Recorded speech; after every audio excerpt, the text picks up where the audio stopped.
Hi friends, నా పేరు మోహన్. ఈరోజు నేను చేయబోయే ఆర్ట్ వచ్చేసి క్విల్లింగ్ ఆర్ట్. ఈ సన్నగా ఉన్నాయి చూడండి, ఆ స్ట్రిప్స్, వాటిని క్విల్లింగ్ స్ట్రిప్స్ అంటారు. ఆ పేపర్స్ని క్విల్లింగ్ స్ట్రిప్స్ అంటారు. ఇందుకు వచ్చేసి మనకు ఆ క్విల్లింగ్ పేపర్స్ ఏవైతే ఉన్నాయో ఆ పేపర్స్కి సంబంధించి సేమ్ కలర్ ఉండే థ్రెడ్ ఒకటి తీసుకోవాలి, ఒకటి మార్కర్ పెన్ను, నెక్స్ట్ వచ్చేసి కొన్ని వైట్ బీడ్స్ తీసుకోవాలి. వీటిని తీసేసుకున్న తర్వాత వచ్చేసి ఈ స్ట్రిప్స్ ఉన్నాయి కదా, ఆ స్ట్రిప్స్ని వచ్చేసి ఒక్కొక్క స్ట్రిప్ని టూ పార్ట్స్గా డివైడ్ చేసుకోవాలి. అంటే ఒక దాంట్లో 2 పీసెస్ అన్నమాట. నేను మొత్తం వచ్చేసి ఒక 9 తీసుకున్నాను. 9కి వచ్చేసి నాకు ఒక 18 అయినాయి అన్నమాట. 18 స్ట్రిప్స్ అనేవి చిన్నవి. ఈ స్ట్రిప్స్ అన్నిటిని ఒకే లెవెల్గా ఉండేలాగా, సేమ్ సైజులో ఉండేలాగా కరెక్ట్గా మధ్యలోకి కట్ చేసుకొని పెట్టుకోవాలి వాటిని అన్నిటిని. అలా కట్ చేసుకునే వాటిని వచ్చేసి మనం ఇప్పుడు అది తీసుకున్నాం కదా మార్కర్ పెన్ను, ఆ మార్కర్ పెన్నుకు చుట్టుకుంటూ ఉండాలన్నమాట. ఎందుకంటే మనకు పర్ఫెక్ట్ షేప్లో అన్నీ ఒకే రకమైన రౌండ్ షేప్లో రావాలి అని అంటున్నాక ఈ ఉంది కదా ఈ స్ట్రిప్స్ని వచ్చేసి ఆ పెన్కి, మార్కర్ పెన్కి చుట్టాలన్నమాట. అలా ఫస్ట్ కొంచెం చుట్టిన తర్వాత గమ్ గంటించుకొని, తర్వాత దాన్ని పూర్తిగా రౌండ్ చేసుకొని లాస్ట్ వచ్చేసి మళ్ళీ కొంచెం గమ్ అంటించాలన్నమాట. ఇప్పుడు నేను వీడియోలో చూపిస్తున్నా చూడండి, అలా అన్నమాట. అలా చేసుకొని అదే చూడండి, అలా గమ్ అంటియాలి. గమ్ అంటించేసి ఆ రెండింటికి అతికేయడం అనమాట. తర్వాత వచ్చేసి దాన్ని మనం కొంచెం స్లోగా, కొంచెం ఆరిన తర్వాత కొంచెం స్లోగా మార్కర్ పెన్ ఉంది కదా, ఆ మార్కర్ పెన్ నుంచి బయటికి తీసేయాలి. అలా ఒకే షేప్లో ఉండే రౌండ్స్ అన్నింటినీ తయారు చేసుకోవాలన్నమాట మనం. అలా ఎన్ని చేసుకోవాలి అని అంటున్నాక ఇప్పుడు నేను చేయబోతే వచ్చేసి ఒక నెక్లెస్ అనమాట.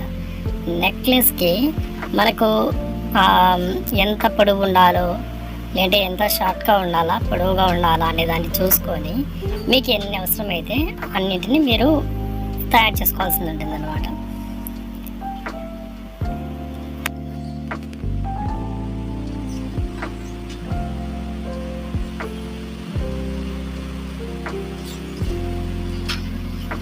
అదిగోండి, అలా ఒక్కొక్కటిగా నేను చేస్తున్నాను కదా, చూడండి ఒకసారి బాగా గమనించండి.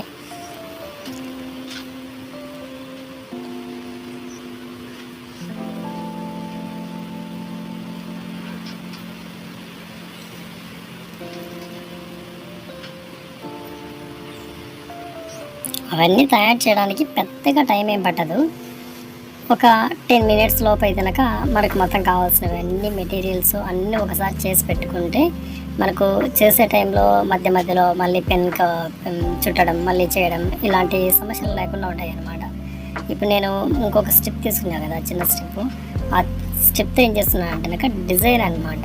ఈ రౌండ్ షేపే కాకుండా రౌండ్ షేప్లో కొన్ని లైన్స్ లాగానో, లేకపోతే నాకు కొంచెం డిజైన్ లాగానో అలా రావాలి అని అంటున్నాక ఇలాంటి ఒక రకమైన డిజైన్ వచ్చేసి మనం తయారు చేసుకోవచ్చు.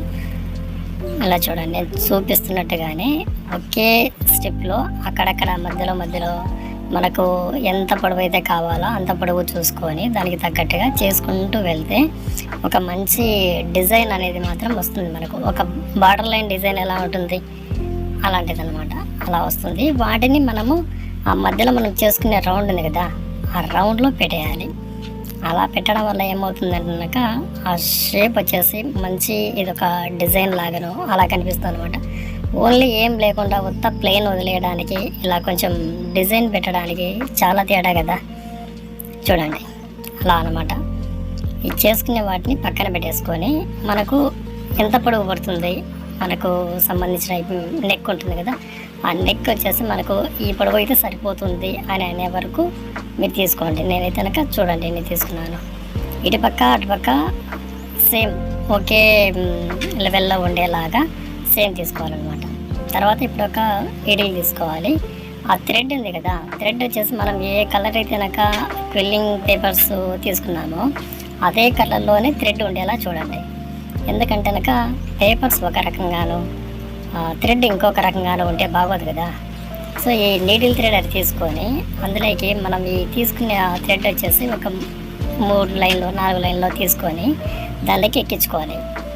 అంతే, అలా ఎక్కించుకునే దాన్ని మనం మామూలుగా ఒక ఏదైనా కుట్టాల్సింది వస్తే డిజైన్గా, లేకపోతే కనుక ఒక బ్లౌజో లేకుంటే ఇంకొకటి ఉంటుంది కదా, మనం చేతితో కుట్టు వేస్తామంట కదా, అలా చేతితో వేసుకోవడం అనమాట. ఆ చేతి కుట్టే ఆ మధ్యలో ఉండే డిజైన్ తీసేసుకొని అన్నిటినీ మనం ఒక వన్ బై వన్ కుట్టుకుంటూ వెళ్ళాలన్నమాట. చూడండి, నేను వీడియోలో చూపిస్తున్నా కదా, ఈ విధంగా చూడండి. అలా ఒక వేసుకున్నాను. తర్వాత నెక్స్ట్ రెండవది.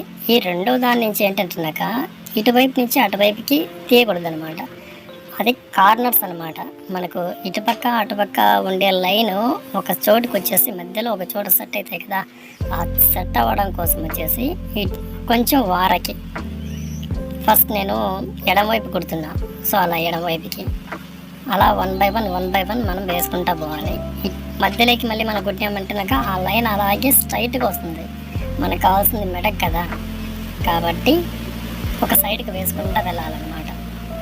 నేను ముందుగా కొలత తీసుకున్న ప్రకారము ఎన్ని పడతాయో అన్నింటినీ మధ్యలో ఆ వైట్ బీడ్స్ ఎక్కించుకుంటూ నేను మొత్తం టోటల్గా ఒక సైడ్ మొత్తం ఫిల్ అయిన తర్వాత మళ్ళీ రెండో వైపుకి ఇటువైపు నుంచి స్టార్ట్ చేస్తాను. చూడండి, అదిగో అలా అయిపోయింది కదా. ఇప్పుడు రెండో వైపు స్టార్ట్ చేశాను. అది ఒక సైడ్ ఆల్రెడీ వచ్చేస్తుంది.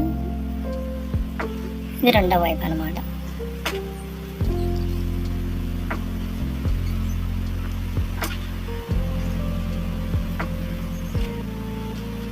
చూడండి, గమనించండి బాగా.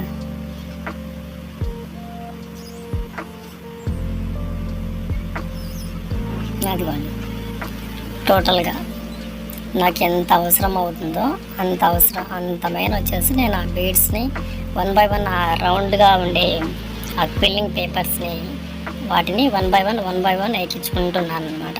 కుట్టుకుంటూ వచ్చేసాను లాస్ట్కి.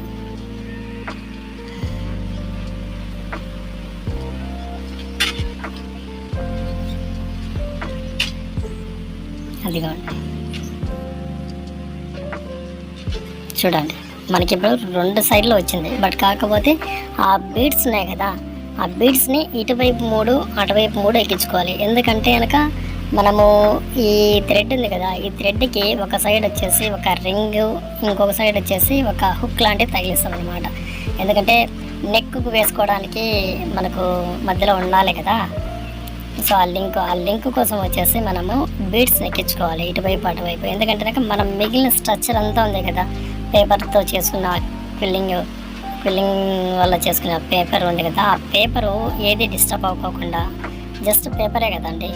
కాబట్టి ఒకదానికొకటి కొంచెం నొక్కుని వెళ్ళిపోయి షేప్ అవుట్ అవ్వడము ఇలాంటివి జరగకోకుండా ఇటువైపు కొన్ని అటువైపు కొన్ని బీడ్స్ ఎక్కించుకోవాలి నేను చూపించినట్టుగా. ఇప్పుడు మనం తయారు చేసుకునే డిజైన్ ఉంది కదా, ఆ డిజైన్ని మిడిల్లో మనకి ఏదైతే ఉందో డాలర్ అంటారు కదా, అలా పెండెంట్ డాలరు అలా అంటారు కదా, అలా అక్కడ ఒకటి, నెక్స్ట్ వచ్చేసి దానిపైన ఒకటి. ఎందుకంటే నాక ఈ మధ్యలో ఉండేదానికి వచ్చేసి మనము బీడ్స్ ఎక్కించుకోలేము. ఎందుకంటే ఇటువైపు అటువైపు మనము ఒక సమ్ డిజైన్ వేస్తాం కదా. సో అందువల్ల వచ్చేసి మధ్యలోనూ బీడ్సే ఉంటే బాగోదు కాబట్టి మధ్యలో ఒక స్టోన్ తీసుకున్నాను నేను మధ్యలో కోసం. కింద వచ్చేసి ఒకే పైన స్టోన్ని కింద కూడా ఒక గ్రీన్ కలర్ స్టోన్ పెట్టేసి దాని చుట్టూ వచ్చేసి స్టోన్ చైన్ అనమాట. దీని పేరు వచ్చేసి స్టోన్ చైను. ఆ స్టోన్ చైన్ మనకి ఎంత అవసరమో అంత కట్ చేసుకొని నేను అలా వీడియోలో చూపించినట్టుగా సెట్ చేసుకున్నాను అనమాట. చూడండి,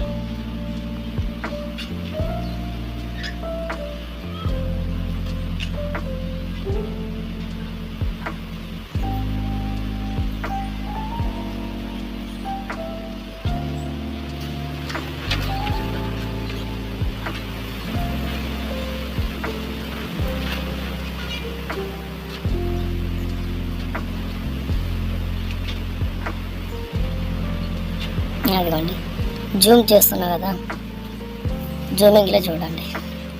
ఇలా చేసుకున్న తర్వాత ఇప్పుడు దాన్ని మనం నెక్ యూజ్ చేస్తారు కదా, సో ఆ దండని చేసి నేను అలా జస్ట్ సెట్ చేసి చూపించాను. నార్మల్గా ప్లెయిన్గా ఉండే వైట్ కలర్ మీద ఏం కనిపించదు కదా, అందుకని ఇలా ఒక నెక్ డిజైన్ ఉండే దాని మీద వచ్చేసి నేను డిజైన్ చూపిస్తున్నాను. చూడండి, మీకు నచ్చితే లైక్ చేయండి, నచ్చినా నచ్చకపోయినా కామెంట్ చేయండి. నేను ఎలా చేశాను అనేది మీరు చెప్పండి. దాన్ని బట్టి నేను ఇంకా ఇంప్రూవ్ చేసుకుంటాను. Okay friends, thanks.